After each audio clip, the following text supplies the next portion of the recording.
I've heard that before. Exactly. Okay, let's see. Boom, boom. This is called You'll Hear It Live, Take 2. I don't know. What do you think? Are we on? I think so. I believe when I see it. You want the link? You need the link? Just waiting for it to show up. Oh, Austin's there. What's up, Austin? Oh, sorry, we had some streaming problems.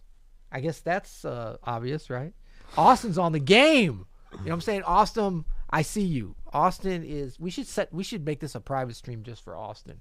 Well, it may be if nobody else can find it. Yeah, we'll see. Nick's there. We live again. Peter kicked the plug out again. Hey, Peter, I've been there. Yeah, I don't know what's happening. Okay, so welcome back. Should we I just feel like I was laying this forever. Okay, I got to tell you guys a funny story, but I want to wait till everyone comes back about what happened just now. Oh man. Okay, so all right, good. We're gonna do like Adam likes to say. Well, why don't you go ahead and say it? We'll wait until the room fills up. We will wait till the room fills up, Peter. Now, don't get it twisted. Look what we still got, Mr. Adam. So, Adam, you're gonna like this because everything over there is like what's actually happening. Like that's you. Yeah, that's me. You can see that? I can see that. Look at that. That's me right there. And we might even still have a little something called Boom. What do you know about that? Oh, that's the chordy. Yeah. A lot of sus chords coming up. A lot of sus chords coming.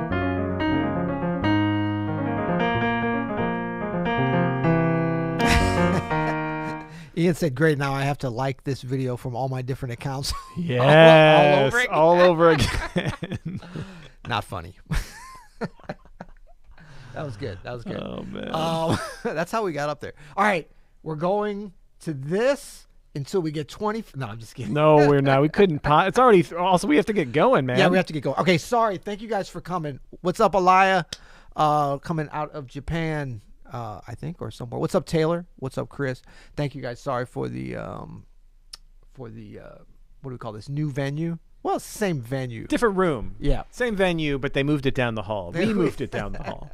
You know what it is? This is how we're going to make this thing more exclusive. We're going to jump around from stream to stream. You're going to have to work if you want to see us. I think that's it's in the YouTuber's manuals. You really want to make it hard for people to find your live streams. That's right. That's the deal. So, all right. Well, welcome everybody. I'll just tell you something funny here. After we were having some problems, I had to kind of reboot things. Adam kept playing for like a long time, and then finally I was like, we're not on the air, and Adam just kept playing some beautiful. I was just trying to figure this out, like what I wanted to do. I like this progression here. Yeah. Key of B flat, but it's G flat, F sharp, A flat, B flat, just a series of major chords. Yeah.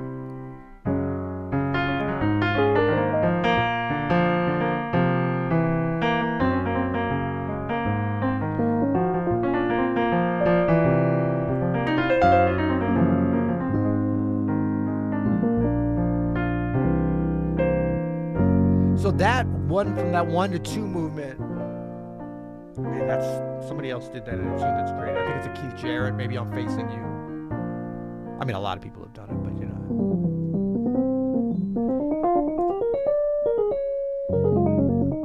Yeah, I like it. You know, and then yeah, it's like the continuation. Almost sounds like a Bad Plus jam. Little shoegaze. Yeah, show them the shoegaze. Show them a little shoegaze. Come on. Except when you do that major 7, that takes it right to smalls, so you can't do that one. Oh, that does. Yeah. All right, should we kick into our segments, as it were? Yeah, let's do our segments, but first we need a call here. We lost some questions, so please leave us your questions here. We're here to just kind of nerd out on. Oh, I might still have those. No, they're gone. All things jazz piano. Yeah.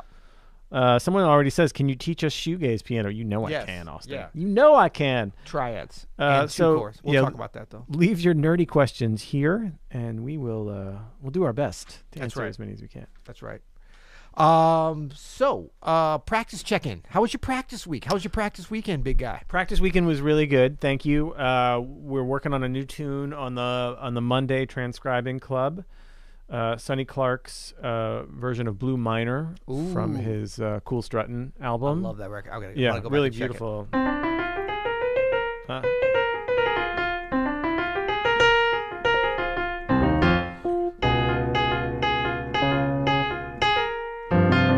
Such a great tune. Yep. So I worked on that. I worked on being able to, I did the old school transcription of it where I sung it all first. Like I learned the melody by singing it. I didn't even know what key it was in. It was just me in a room with a stereo just singing to it, and then I took it to the piano. It felt really good, actually. It's a really deep way to learn the melody. So that's like, if you don't do that, if you're not learning your tunes by just getting to the recording and being able to sing it and really take your time. Like I was using AnyTune, which is a former sponsor of this podcast. That's right. By the way. And I was slowing it down and really trying to get because this it's pretty fast. So easy to do on the piano, but when you're just singing it, you really have to hear it, right? Or else you're just like, you know what I mean? So you really have to slow it down. Make sure to get each note. Yeah. It's really fun. We should talk about sometime, man, we could do a whole course on this or a whole tutorial on like how do you, like once you know where you're starting something, like how do you get those details in here beyond the intervals, beyond, well, actually combining all those different elements, the intervals, the minor, like what are the clues that you put together? Because I always think it's not just about, I think when you start out, it's note by note. You're going one note at a time for a line. But then you start to like, maybe you can tell it's from here to here. Yeah, exactly. And then you're connecting the dots. Exactly. And you're doing a little bit of educated guessing and trying to get your odds up, but using your ear to kind of discern and make a few mistakes and then fix them. That's exactly what happened. So, I was able to hear it start here, and then the first part of the melody, like I could hear that. So I knew I had this in between. And I knew it was a minor key, right? So that was my first inclination. That was right. Now the second phrase though is this. So the first thing I did the first way I heard it was this. Especially when you're singing it, right? Yeah. It just seemed to make sense. Yeah. I'm just filling in the dots. I'm connecting the dots. And then I had to listen back and listen more carefully, and I could hear it was a repeated note. So that's exactly to your point of, and I think, again, if you can do this outside the piano where you have these buttons that sort of give you some visual and pitch information, try to do it with your voice, especially if you're not a good singer, actually, because it really forces you to hone in on the pitches. But again, if you know your target, if you know your starting point and where your target is, then you can make a pretty good guess, and you can start hearing little melodic cadences like this. Right, that's easy to hear. That's way different than, right. Yeah, we should do. There's things you can do, especially if you have somebody and you can do this remotely, or if you're in the same room, like the parts that go together to put together a melody, the little motifs, the little riffs. There's actually a limited number of them that cover. I mean, there's an infinite number. That's the hard part if you look at it. But if you can learn key ones, there's a very finite number that probably covers 80 to 90% of all melodic phrases. So, for instance, you played that, and then you did, and then there's only so many options. Yeah. And if you can learn those, that's the beginning of taking you beyond note by note. That's right. And learning the arpeggios and all the different ways that you can get from those key notes as you're moving melodically, understanding that kind of underlying harmony maybe. Yeah, totally. And then yeah, exactly right. You can hear it as more than just note by note, but you hear it as more of a whole. Yep. Yeah. Because really, I always think, advanced ear training, or just, getting your ears to an advanced level it's as much about being able to quickly tell not just what's being played, the exact notes, like you hear it like kind of a savant being able to spit it back, but when you try something, being able to quickly identify exactly which parts didn't match, like that comparison kind of ear training, I think is such an important part to developing. Agree. Well, everybody out there who is in our Monday Transcribing Club on the Daily Guided Practice session, do your homework this week. learn that melody. He's getting a little nasty. He's to- a nasty teacher. Do to your blue homework. minor. But no, I'm just more suggesting for all of our listeners and watchers out there, go listen to this Sonny Clark album, Cool Struttin', and that blue minor. It's such a good record, man. Great cover. Yeah. Great cover, too. Yeah. Cool.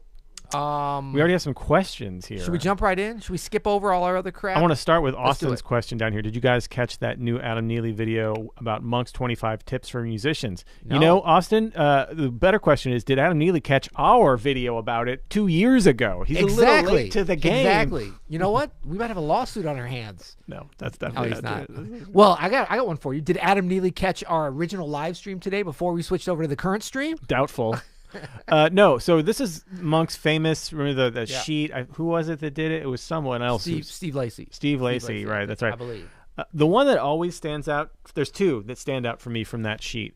2 out of 25? That's it? Well, that are really, I think, that really grab me. The first one is make the drummer sound good. That is, I think, the most useful advice for any non-drummer, and even actually drummer. Yeah. Make yourself sound good. Yeah. No, but whenever I apply that thought, like if I'm ever feeling a little stuck or I'm needing some inspiration, comping or playing a melody or soloing, whatever it is, and I just think, all right, I'm going to make the drummer sound good now. I'm Right. really going to make them sound great. Always works. Always sounds great. It's such great advice. You can hear it in Monk's own playing. And the other one for me that sticks out, I'd love to hear your thoughts on this too, Pete, is the genius is the one that sounds most like himself. Ooh. I think that's a great quote. Yeah, that's extraordinary. Extraordinary, as we would say. But no, I'm looking forward to seeing that. I love it when Adam Neely, I love his stuff, but I love it when he digs into, I think he sees, whenever I see him doing kind of more jazz-oriented things like this, he really takes on like a precision and seriousness. And not that his other stuff doesn't have it, but like a real reverence for, how he's putting the information out, which is fun. What else we got? Let's go above. We'll we'll work our way up here. Okay. Hank says, Lydian dominant chord movement, shapes to play with on Lydian dominant chords, like 2, 7. So, man, there's one, Hank, that I can recommend. That kind of sound? So if it's a C7, check this out. This shape here is what we call around here the Rob Block arpeggio.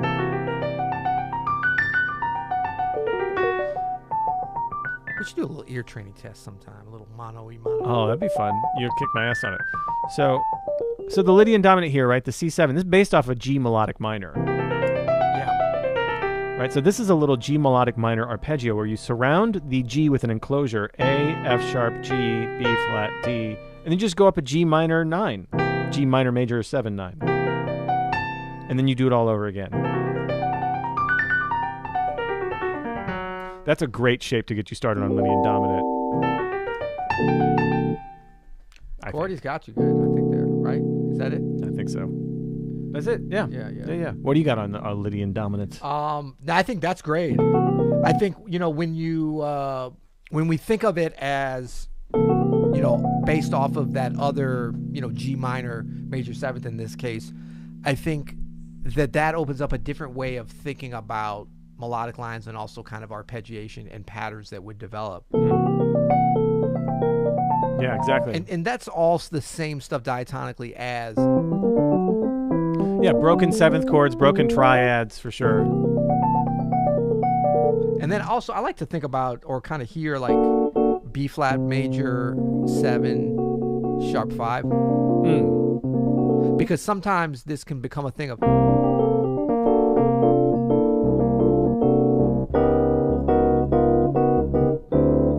See where this is going, big guy. It's just different ways of thinking about the same notes. Like, how can you, what do you find? And by find, I don't necessarily mean just looking at the keyboard, although you certainly can do that.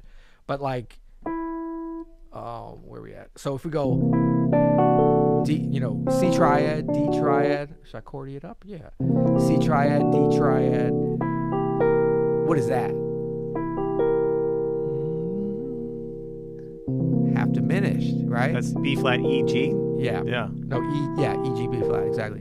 So you could even think about it. Now you're hearing it like, right?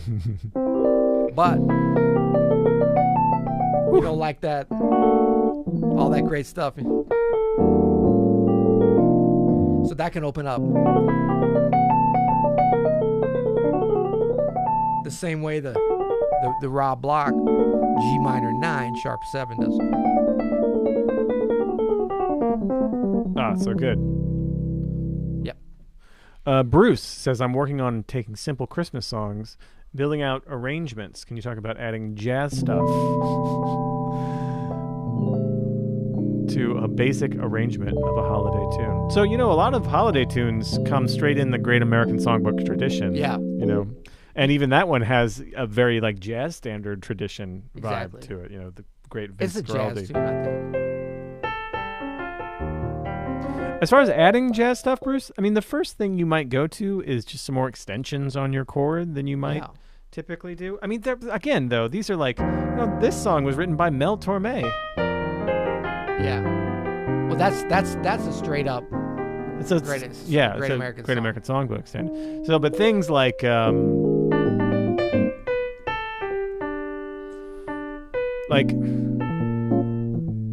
Peter's got you covered here. Got it.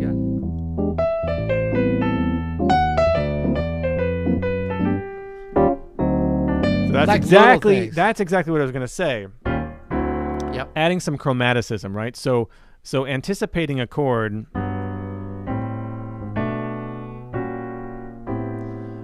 from a half step above, Bruce, is like the first go-to of like jazzify. I mean, I hate that term.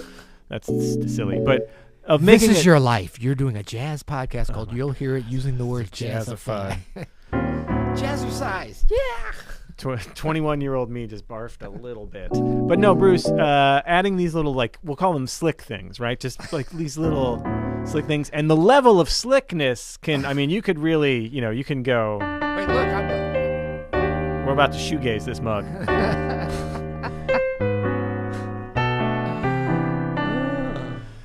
You can get super, super slick. But adding these just little chromatic things from above can help. Yeah, that's good. Yeah.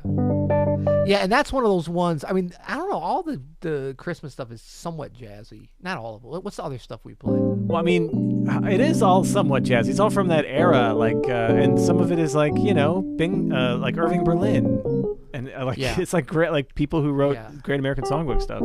That's a hard one. I struggle with that. Well, yeah, actually, those are tough, man. Oh, the worst is like, wait, what? How is?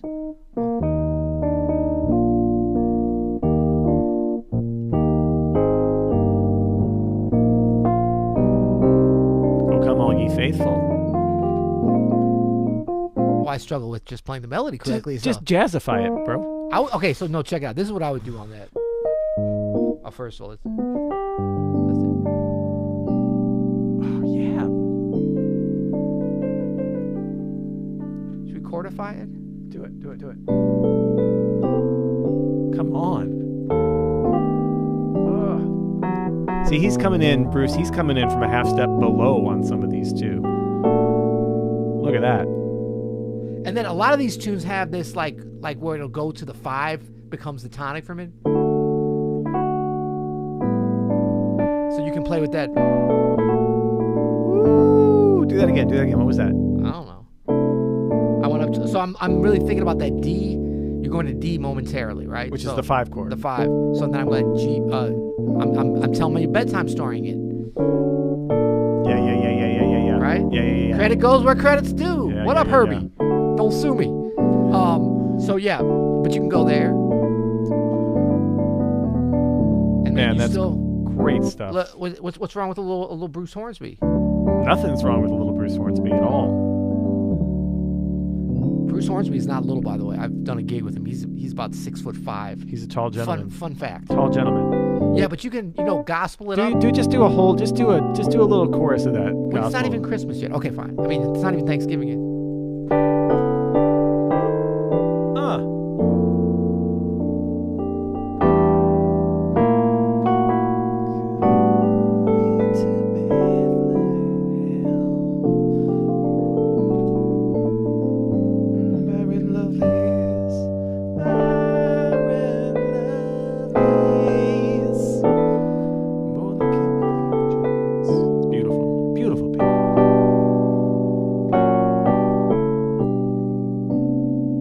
This is why you're the cat, man. This is why you're the cat right here. I think I'm playing a different tune now. Yeah, you switch tunes in the middle. That's all right. What is this? No one minds. It's a medley. We call that a medley. All right, let's move on. Let's move on. Even though we're not out in public and we're not being forced with Christmas music, all musicians are a little sensitive to it. Mark, but Bruce, hopefully that answers somewhat. And I would encourage you, because we have our chordy app here. That was a terrible ending on my part. I would encourage you to pause the video at certain points and see these voicings that Peter's playing. Mark says, question, do you have any tips for breathing while playing? I feel like I sometimes hold my breath or breathe very shallow while I'm playing, and especially soloing. So is that creepy? Yeah, it really is. It's really creepy. Yeah, Mark, the solution there is to don't forget to breathe. In the words of Reuben Rogers, breathe, baby. Breathe, baby. Wow. Really? I don't know if you put the baby on. Just breathe, baby. Between that and we're going to get a bad rating on our video here. I know. So, okay, tips on, I'm sorry, can we focus a little bit here? I lost it there. Do you have any tips for breathing while playing? So, like anything, Mark, if you're having a problem with it, especially when you're performing, practice breathing. And really, I think what this comes down to is you are getting caught up in your head while you're playing, and you are not connected to the moment, right? Yeah. And actually, you can make a bit of a meditation practice out of practicing if you focus on your breath as part of your playing. So one thing you can do as a pianist, if you're obviously you're not a horn player or a singer because you have to breathe while you do both of those things. But one of the things I like to work on, and I've heard you talk about this too, Peter, is breathe into your phrases, right? Yeah. So take a breath as you're phrasing.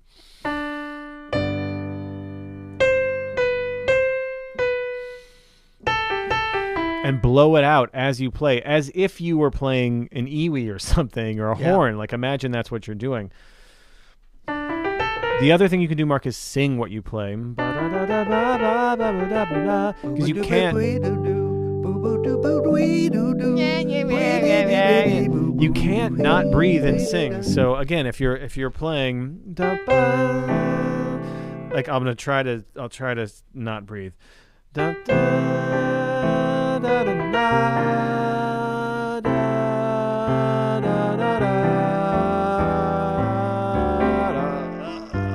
I'm gonna die. Adam's dead. Yeah, so you have to take breaths and phrase. It's gonna help your phrasing too, by the way. Yeah, that's exactly it. So I would say if you were to do that, what Adam's talking about in terms of singing, leaning into breathing as you're phrasing, that's one part of it. And then another part is, think about it like, when you get the hiccups and you can't stop thinking about it, and then you're like, if I just stop thinking about it, they'll go away.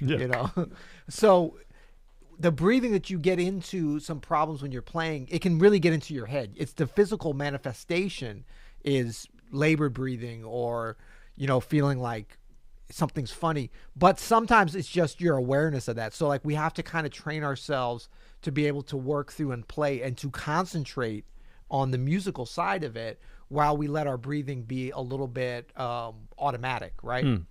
With faith that we're not going to like stop breathing, right? So I think you can practice this during the times when we talk about practicing performing, where you say you're going to not think at all about your breathing. You're just going to let yourself breathe, and you're going to let your instincts go. Now, what happens when you say don't think about it? Don't think about the red folder. Don't think about that. There's a red folder! Yeah, of course. So that's okay. Take a breath. Don't think about the breathing, but take a breath and then move forward. So that's kind of just an awareness thing. And then you can start to just get in, know that it's there and that it's not going to freak you out. But you don't want to wait until you're in the heat of the moment, because then it becomes a distraction, if nothing else. Yeah. And an outsized one, probably. Ian Marling, what's up, Ian? I owe you an email, buddy. Ian knows some things about breathing. Yeah. What is the last album you really geeked out with? Well, there's a few for me. We geeked out on Kind of Blue, KOB, a couple weeks ago. Wow, we're so adventurous. I know. Hey, want to come over and geek out on Kind of Blue? I've been geeking out on the Sonny Clark album this week. Also, just on the pop side of things, that latest Phoebe Bridgers record is just beautiful. Yeah. I guess, whenever I think about geeking out, it's almost like, getting into the kind of nitty-gritty details, taking it beyond just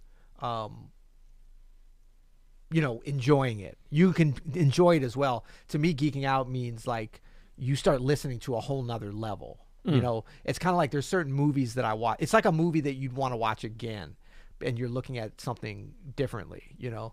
And I saw an interview with Robert De Niro the other day, and I'm always so amazed, like, for him being one of my favorite actors and one of the greatest actors of our time, obviously. Yep.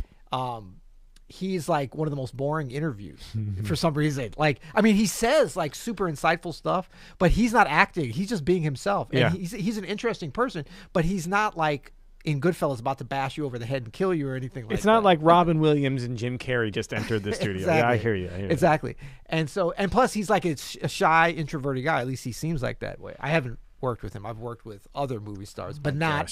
He's on he's on the list that I haven't worked with. Wow. No, I'm saying I haven't worked with Robert De Niro. Let me be clear about that. Yeah, I know. Yeah. I have met him though. I have met him. Fun fact. Oh yeah, that's why I thought, because when I met him, he was super like shy and like just, you could tell he was like. Oh, hold on, buddy. Yeah. No, you dropped the name down there. Oh, you dropped that name. Sorry, right down there. Yeah. Yep. Sorry. Well, Bob. I do call him Bob. Oh my gosh. Well, how did I get on this? I don't know. Anyway, it's like movies, like where you want to. So I think with a record, you know, anything, and yeah, so we did geek out on kind of Blue recently because we went so deep on that, like listening to every little detail, like talking about the sound and like the research, how much the musicians got paid for I mean, it doesn't get any geekier than that, you know.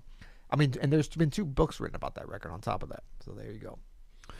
Steven says, hi guys, could you talk about how beginners can work on keeping their left hand rhythm steady while improving? Thanks. So, yeah, there you go.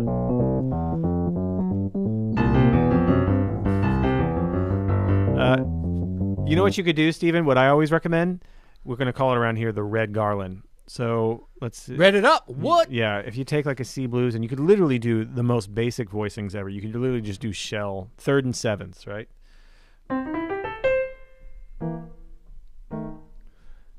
And a 2 and a 4 where you anticipate. Can you give me a bass line, Peter, so you can hear it in context? 1, 2, 3, and.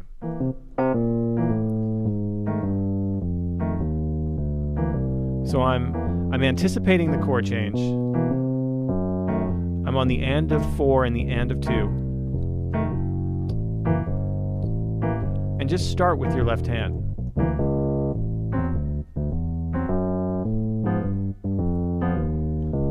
Whatever voicings you know, you don't have to get complicated with it. You can do it short. You can start mixing in long.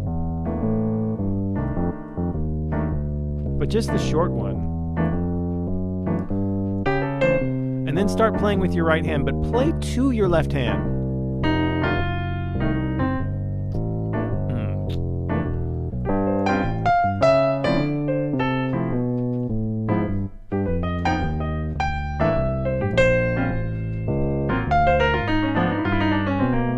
So just that, just getting this going and automatic. 1, 2, 3, 4.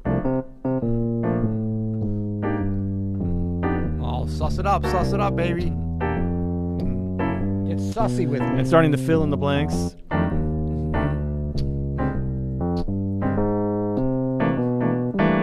Like starting to improvise off of that and of 4 and of 2 rhythm. First of all, when you do that in a real life context, like with a rhythm section, watch the drummer smile when you do that. The drummer is going to get really happy because you've just made their life a lot easier. You're propelling the music forward. Yeah. You're helping with the swing. You're helping with the groove. You're helping keeping the pulse moving forward. And then watch the singer you're playing with get really happy too because you're anticipating the changes for them where they can hear what's going to happen right before they have to sing. It's great. Yeah. Great stuff.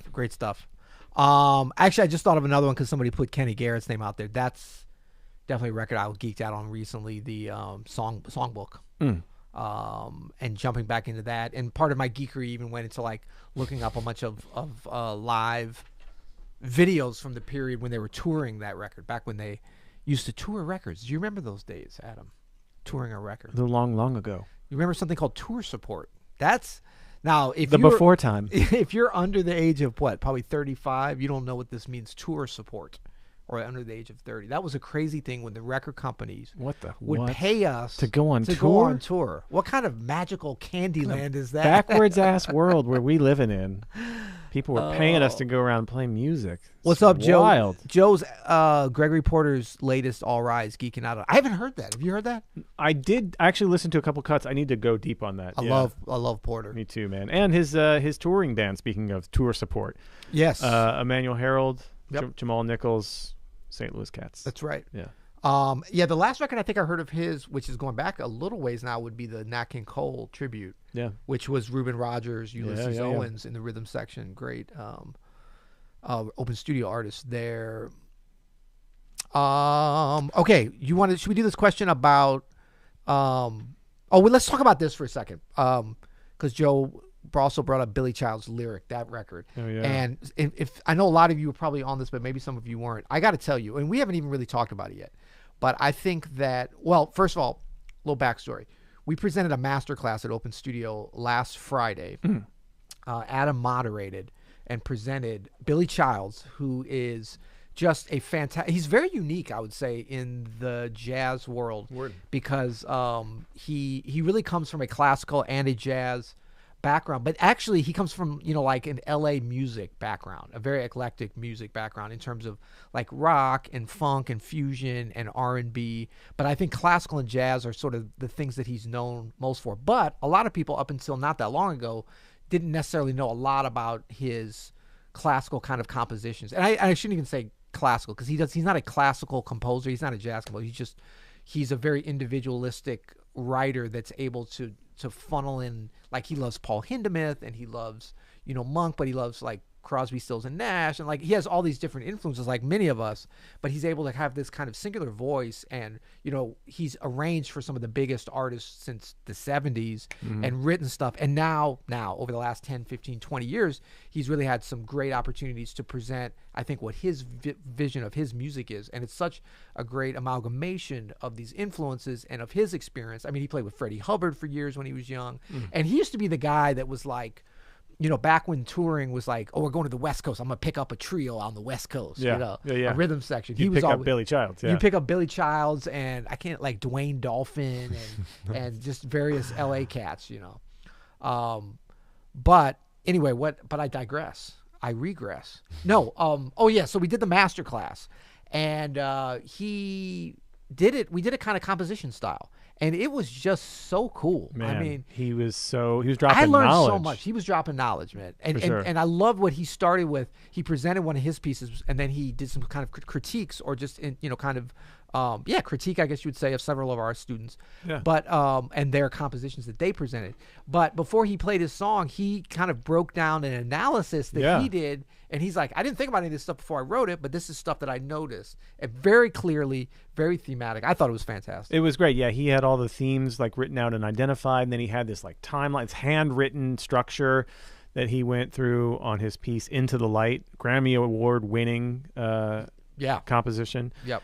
And it was just the whole thing was very enlightening. And, I mean, you and I both do a fraction of what he does as far as like writing with orchestras and larger ensembles and stuff. And I know you were geeking out on it as much as I was, just to see his string writing and hear him talk about that process and everything. It's just so cool. I've learned so much because I played a lot of his arrangements with the orchestra. And so I learned a lot just from hearing it.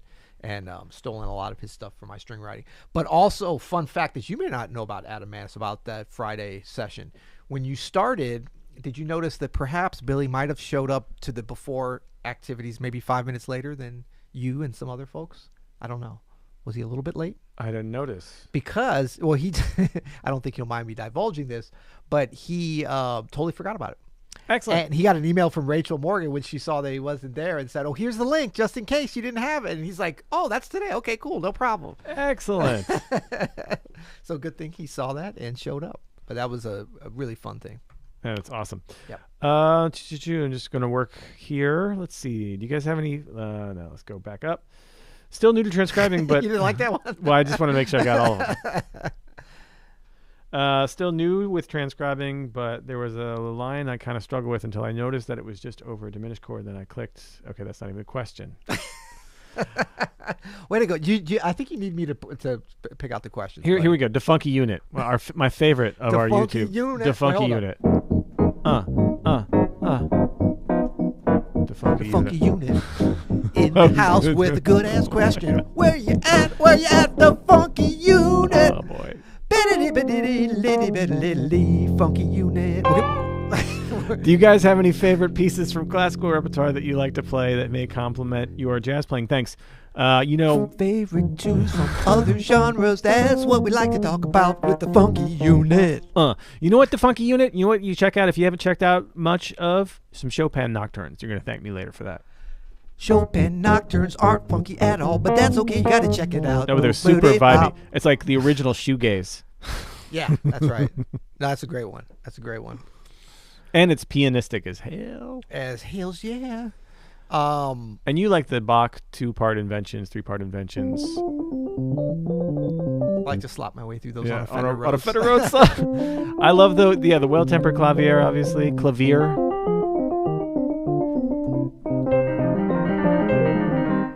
Oh, it sounds great on a Hammer 88. Nothing sounds better. Any good tips on, this is from Yayo.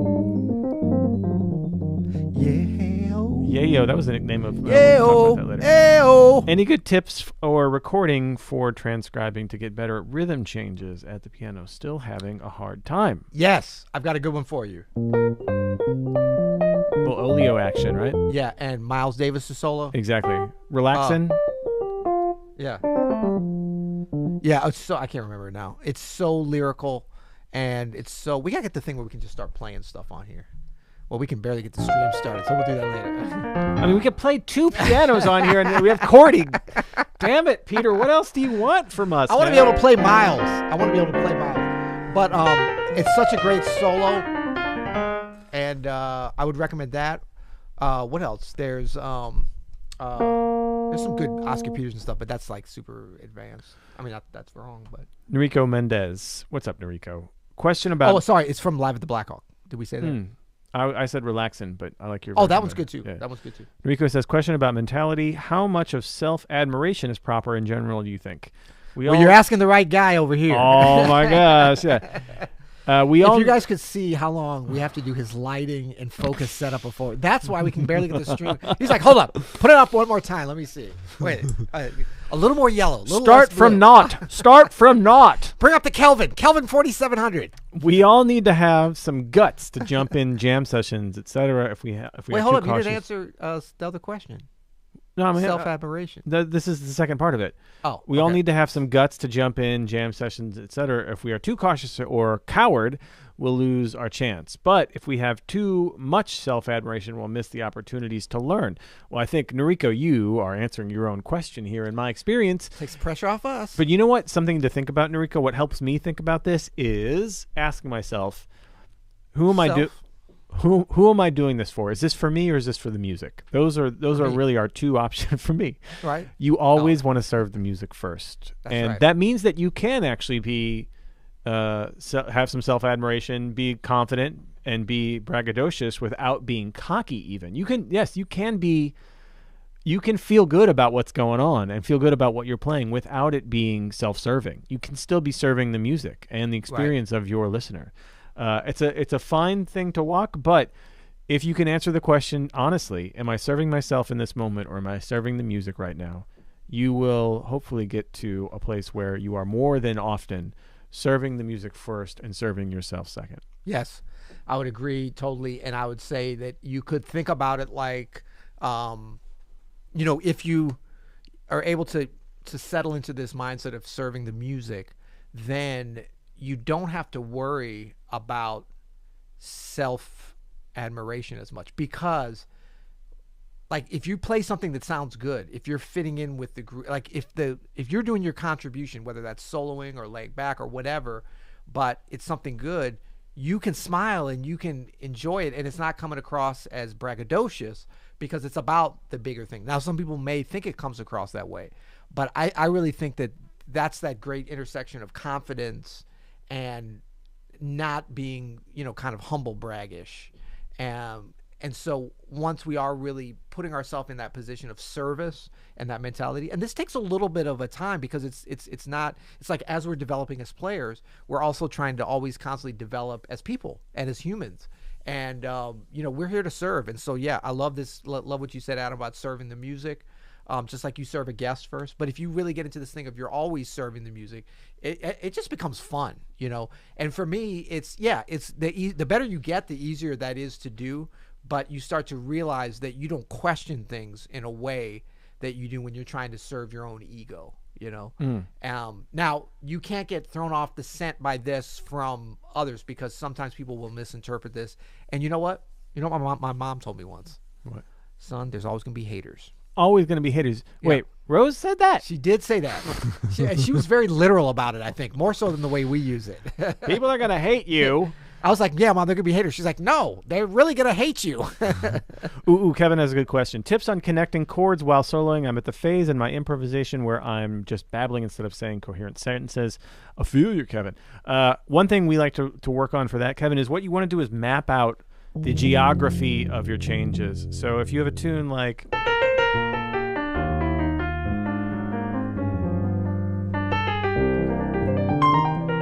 so that you're not babbling, that you understand what's happening. We like to do this thing called scale running, right? Where you kind of establish what are the scales I'm going to use over each chord. Now, this is very basic and this is very clinical and it sucks, but it'll get to where you need to go for this, right? Hey, you need a little more self-admiration. Yeah. Self-affirmation. I'm serving the music here, and I'm serving Kevin here. So what I'm going to do is, like, I start with a B flat major scale because it's a B flat major 7 chord. Yep.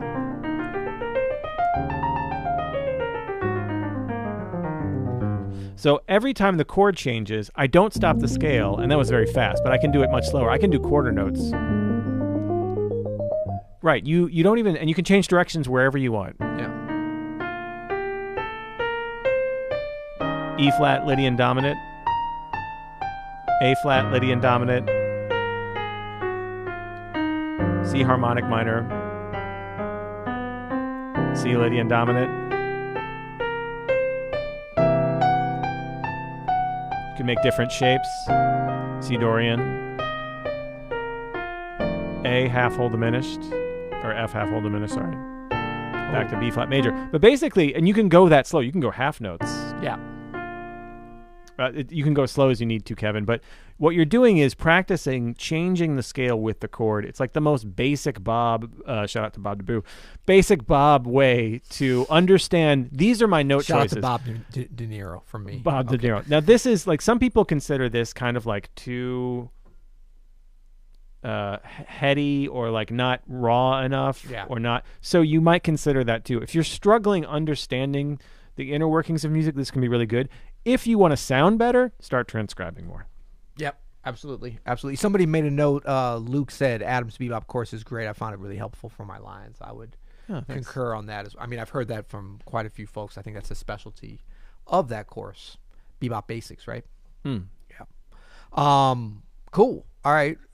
Chris, see, that's what I'm saying. My mom said there's going to be haters. Chris says Peter's singing might get y'all some dislikes. Your mom was right about so many things. Hey, don't talk about my mama. Adam. So she was right. Yeah, you're right. You know, we're having fun. It's Monday. It's in America, it's Thanksgiving. Man. Week. Do you ever feel like, I feel like, and this is a holdover from elementary school, this week is kind of free week, right? Like, I mean, we still have a bunch of work to do, and there's always stuff to do, but it feels like we're already on vacation. Or at the Martin house, as we call it, Tofurkey week. Tofurkey week. Yeah. Dude, we're heading this way. We got a real turkey this year, but I don't know about next year. Did you go with a small bird? Dude, so we've been doing... Because I heard that's the thing this year is the small bird. Well, we have our groceries delivered because we're super conservative, as you might notice by the huge thing of plexiglass between us right now about the coronavirus. I thought you meant politically conservative. That as well. No. And the person who, our shopper who bought our turkey, found the most gigantic, probably genetically modified bird you'd ever seen. I mean, it could barely fit in our fridge, dude. It's ridiculous. Well, it was funny. My mom yesterday... There's 4 of us, and 2 of us are under 80 pounds. But not the bird. No, not... Oh. So my mom yesterday told me, she's like, can you pick me up? Are you going to go grocery shopping for us this week? And she said, can you pick me up a small Cornish... Because she's literally the only one in the... You know, because my dad, vegetarian, dude, for many years. Yeah. And so she's just like, I want to have the little... I said, you know what? I think those might be in short supply this year because with the smaller gatherings, you know, people have been going with the little Cornish hens. Or perhaps a capon. This might be a capon. You know, our very own... I don't even know what that is. Open Studio's very own Rachel Morgan has requested a Cornish hen. for her Thanksgiving. She was saying might be dining alone, as we all should be. DK Sound System said Chip Crawford, Porter's pianist. You should invite him. Yeah, Chip's great. We should get him on the show. Chip can go dark though, can't he? I think maybe I just seen him in an airport at the wrong time. Let's find out. Let's find out. The Funky Unit just got the theme song for the new sitcom. Totally true. Yep. Do you have a favorite Afro-Cuban jazz pianist? Unit in the house. So Funky Unit. Avi says, do you have a favorite? Unit in the house. Funky Unit. Avi says, do you have a favorite Afro-Cuban jazz pianist? Really enjoyed the new Gonzalo Rubalcaba. Gonzalo is one of the greatest pianists alive right now. Yeah. Do you agree or disagree? Oh, absolutely. I mean, he is. He's a force. Have you heard him live before? Never. Oh, well, man. So, dude, you're going to go. I mean, as great as he is on recordings, hearing him live is like that's the kind of pianist that really you got to hear him live. It goes next level. But yeah, I totally agree. I love Gonzalo. Chucho Valdez, I think is Chucho. If you would put him in the of course you'd put him in the Afro-Cuban place, but I would just say Chucho is one of my favorite pianists right now, period. Yeah. For doing anything. And he can play a lot of different things. He obviously playing Cuban music and Cuban jazz in particular, and what we would call often Afro-Cuban music is certainly something that he excels at, but I wouldn't say that like that's even the only. It's definitely not the only thing he can do. I don't even know if that's the only thing that he excels at. I mean, he's an amazing classical pianist. Of course, his father was an incredible pianist, but I mean, he's just such a great jazz pianist. And so I think that, it's just, he's one of those. I really put him, and I don't talk about him enough. I would just say I think back to about a year ago when I got a chance to hear him right. Not 50 yards from here at Jazz at the Bistro. And I wanted to go. I mean, I've heard him live so many times. So many, never enough. But I remember I wanted to hear him so much that I got back in town that day and had to do a bunch of stuff. And I knew that was his last night over there. It was Saturday night, or maybe even Sunday. It might have been a Sunday. Whatever, it was the last night. And as I'm pulling up here, I was so excited. I hit a curb over on Grand. And I popped a tire. I could see, when you hit a flat tire, I was like, And so I was like, you know what? On my mind, I was like, let me just get close enough to the club where I can park somewhere safely. I left the car there on the side of the road and ran over to the club to hear the set. And like the joy of the music was so great, I forgot about the car. When I came out at midnight afterwards and got a chance to hang with Chucho and I came out, I was like, oh yeah, I got a flat tire. I got to figure out how to get home. Man, I want to give a shout out to youngish Cuban pianist, youngish because he's my age, Manuel Valera. We went to school together. He is amazing. Yes. Cuban Express. There's a long tradition of great pianists from that little island, man. Yeah, almost every. You know what I've never heard is a Cuban pianist that did not have monster technique. It's crazy, right? Yeah, and I know that part of that. I mean, yeah, Manny too is just ridiculous. Yeah, part of that is just they have such a great piano, and apparently a lot of it, like they had these great Russian teachers down there. I know a bunch of them came up, but they've got a really good music school program that identifies these top talents at a young age and funnels them to the best teachers and stuff. It's a pretty amazing system. There was one question out here. We only have a few more minutes, so apologies if we didn't get your question. We're going. So can we get Peter's opinion on Phoebe Bridgers? That would be funny. We should do that. I've always said we should do a show. Yeah, exactly. No, you have no business knowing who that is. She's like an early 20s singer-songwriter. It's shoegaze like to the max. I'm all about the shoegaze. You kind of are. Yeah. But it would be fun to we introduce each other to music that we think the other will not like. Right. That would be fun. That would be great. Zach says, I've been trying to improve my feel for many years. I know that I play on the front side of the beat. I've been told to lay back. It seems my pursuit of this is some serious fine-tuning. I've been transcribing for many years now. It seems to help. I really want to get a handle on this. Can you help me? So, Zach, first of all, I want to just say some advice that came down to me when I was young that was very helpful with this. Everybody has their own feel. So even if you are on the front side, maybe that's just Zach's rhythm. Maybe that's how Zach feels it. And that's totally cool, man. Let that be a fingerprint a little bit. Yeah. I mean, that's why we have personalities. I mean, that's not the only part that defines your personality as a musician, but that's one of the parts of it. And so I think you've got the awareness of it. That's the important part. Is it better to be behind the beat, on the beat, or ahead of the beat? There is no right, but there's the awareness of it. Like I play on top of the beat. But I don't always play. I mean, I try to fit in with the music for sure, but given my natural inclination, and you can hear it, like every time we start playing something together and I'm walking, it's like, it probably feels like I'm pushing and rushing, you know? If I have any fault, it's that I push and rush too much. Just can't wait to get there. But that's also only on certain types of grooves and things. So that's just what it's about, is having that awareness. Now, if you hear that you're on top of the beat, but you're like that you're playing on top of the beat, but you're hearing the music more like somewhere else, but you can't seem to match that up, that's a problem. And that's where you want to make adjustments. But if it's, as you're saying, just a part of your musical personality and it sounds good, what's the problem? Yeah, you know, our good friend Elio Alves, who is one of the best pianists I know, yes, he has a much different feel than almost any pianist I've ever heard. You know what I mean? And sometimes I can't even figure out what's going on. And it's not that it's like he's out of time or anything, or it's just his own feel, and that's totally cool. In fact, that's, like you said, man, that's how personalities work. Yeah. And so I would say, who asked this? What's my man's name? Zach. I would say, Zach, you know, as much as you can, hang on to some individual feel. If it's a real big problem, like Peter said, make sure you have control first and foremost. But other than that, absolutely. Pick and Stone, Alex, Spaceman, what's up? He says, who has the most happening left hand? Adam and Petey. Petey. Okay. Wow. that's I didn't. quite informal, Alex. You've already Only you've already done this once to Jeffrey Keyser, just buddy. because you have the most, the most number of voicemails. What do we call those things? I lost you. I lost him. Where you at, Adam? Earth to Adam. What's up? I'm sorry. I'm reading comments here. Yeah. Just because you have the most number of voicemails. What do we call the voicemails? Speak pipes. Speak pipes. Come on, man. Of all time. Doesn't mean you can call me. Yeah, you can call me. See, he's already like, keys. Yeah. So it's funny because we were on a YouTube live stream and Pick and Stone called Jeffrey Keyser Keys. And Keys was like, well, that's a little bit informal. That's great. Great. Okay, so who has the most happening left hand in your humblest of opinions? So, well, of course it's going to be humble because we're going to be making opinions. I mean, I guess he means don't say ourselves. That wouldn't be a very humble opinion, right? Yeah.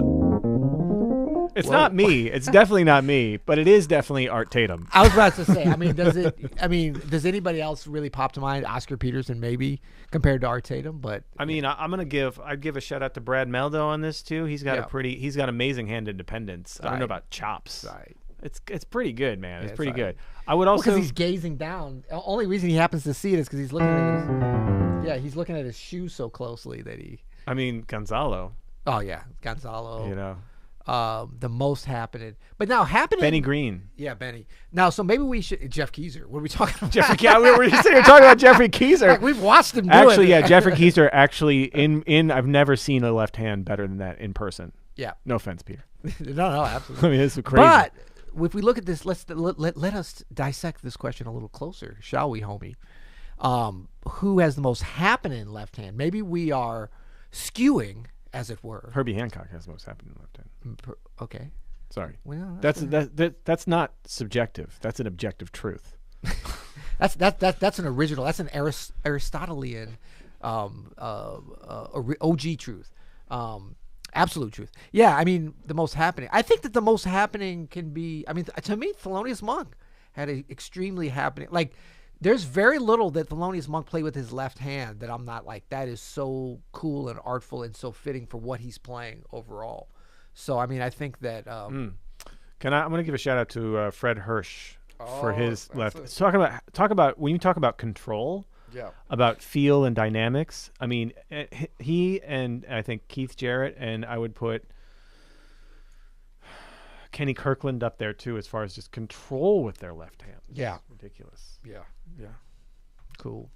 All right. Well, I think we're nearing the end of our little You'll Hear Live. Thank you guys for making the trip over to what we call Take Two.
give him something else. Ah, look at it. He knows it.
I see what you did there.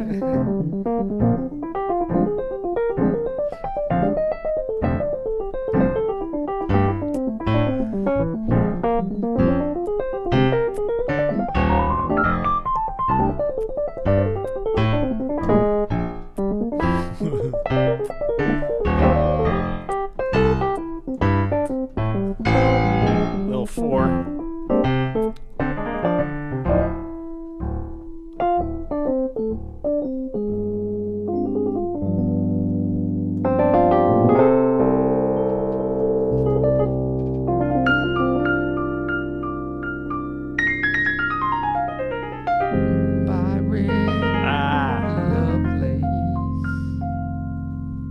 You'll hear.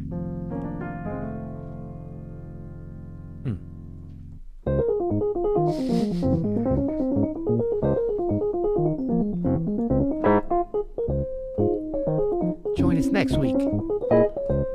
Wait, is this thing still on? Yes.